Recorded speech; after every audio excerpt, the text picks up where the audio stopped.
Lavinia of Titas of Pageantry, and for this episode, we will finally get to talk about Miss Universe and the new updates. So please make sure you stick around, please subscribe to the channel, as well as hit that bell notification button for your weekly pageant fix. Hey guys, so March marks the start of pageant season. In fact, we are in the middle of supporting Samantha Bernardo at her bid for the Philippines' first Golden Crown at Miss Grand International, which is happening now. So we have been very participative when it comes to the voting, when it comes to propelling Samantha to the top. So that's going to happen all throughout March.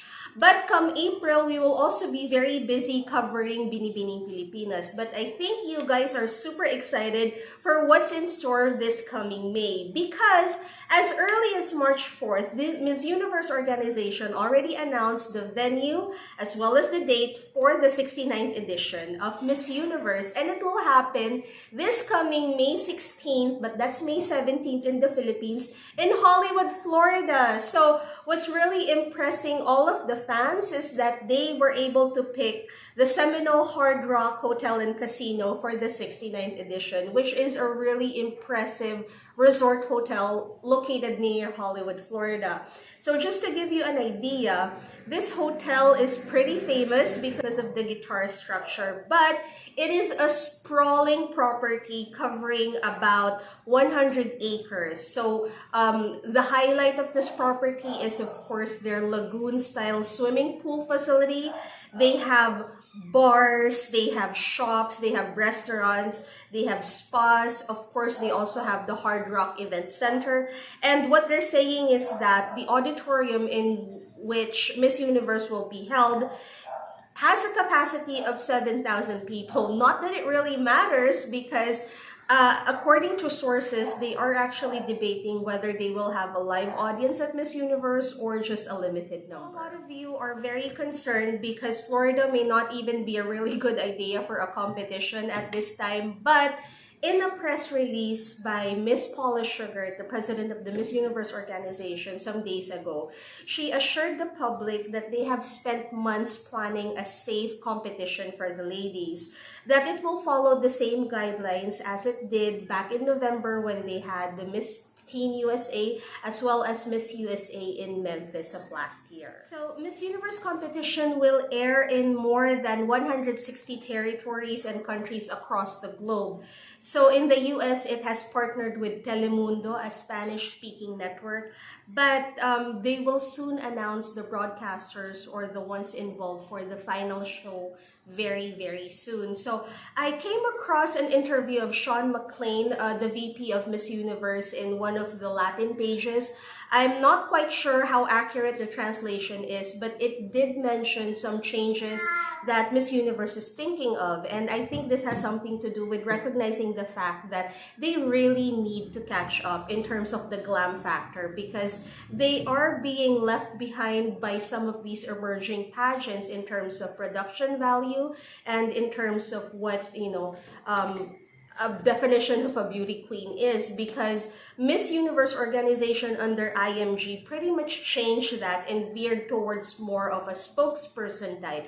So something that has alienated a lot of the pageant fans who are still waiting for that glam factor, especially at Miss Universe. But the good thing is that they seem to be recognizing this, because the ratings have significantly dropped over the past couple of years. So I think they're going to do a little bit of a revamp. That's why they chose a venue that's really flashy this time. So maybe they will make up for some lost times, because the last time that they had Miss Universe in Florida was that really sad production back in 2014. So if they can wrap all of the things that were done in, 2015 up until 2019, then maybe we are at a good start with Miss Universe this year, even if we are still in the middle of a pandemic. So there have been some talks on activities that will be virtual. In fact, there were some talks that even some of the photo shoots that the ladies would have to submit would have to be done by themselves. So we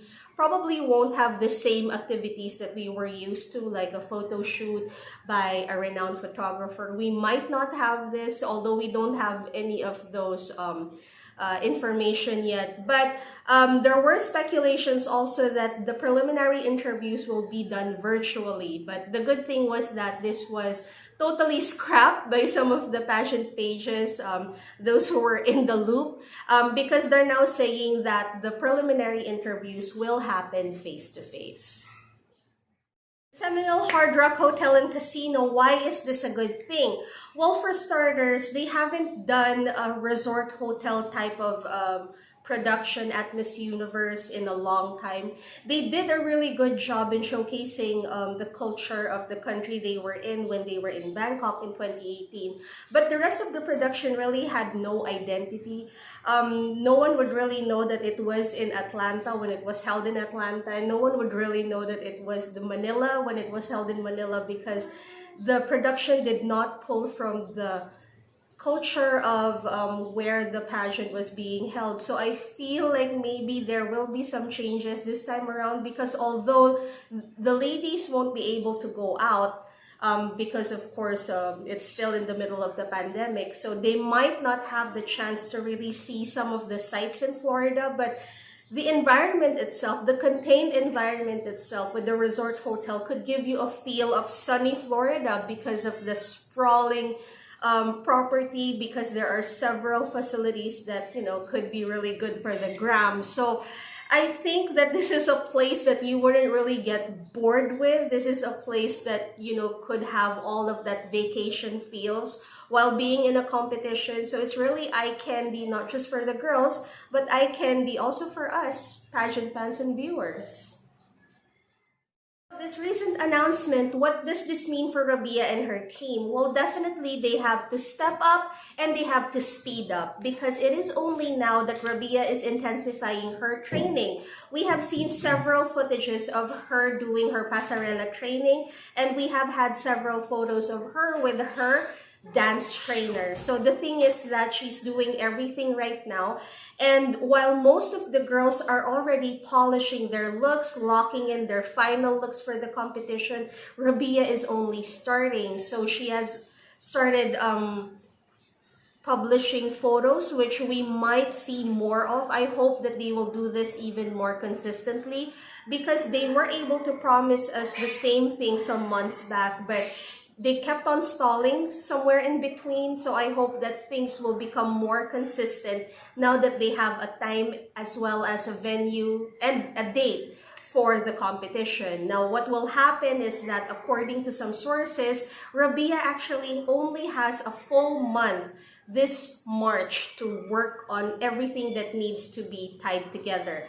The reason being is that I heard from the grapevine that Rabiya will have to leave as early as April for the United States. So I'm just not so sure if that arrangement will be very similar to that of Gazini, who left pretty early in the competition to spend a little bit of time in the United States. But I also think that she might also meet up with some of the ladies from Singapore as well as Nepal, who we all know is under Jonas Gafford in terms of being the creative director of the organizations of these two countries. So I'm not so sure if they will have some activities together or if they will still have some photo shoots together. But yeah, definitely training has to intensify this March, because if they don't have a lot of time this coming April, at least for Rabiya, then it would be a shame, because they had all this time from October of last year to work on everything. But rest assured that they are thinking about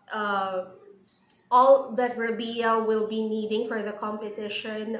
It was really sad when Mr. Rocky Gathercole passed away a few days ago. We all know that he was supposed to make Rabiya's costume, so it is half done. From my last update, they are looking for a designer, or they are looking for someone who can finish the costume. They will stick with the costume.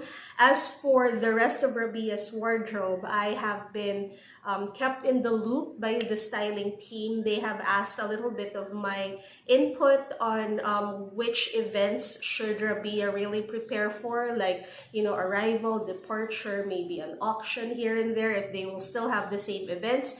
But I gave them a little bit of some information or what, you know, people are expecting these girls to look like when they are, you know, in those certain events. So I think as early as now, they're trying to put together her wardrobe. They're trying to tie loose ends. So I just hope that Rabiya doesn't lose time, because I feel like she's cramming everything up this month. She probably has a few weeks to go for April, but I just feel like this time is pretty short for them to just speed up and do things, you know, as smoothly as everybody expects them to. So for you guys out there, of course, I will keep you in the loop if whatever comes up in Miss Universe. But for now, at least you can plan your leaves. You can plan on when you will go absent from school or work. But yes, we will definitely see each other this coming May 17th. But before that, we will of course see more of each other, because there are more to discuss this pageant season. So thank you so much, guys. And I hope that, you know, we can count on each other in terms of supporting our delegates, in terms of supporting Team Philippines. Thank you so much. Goodbye.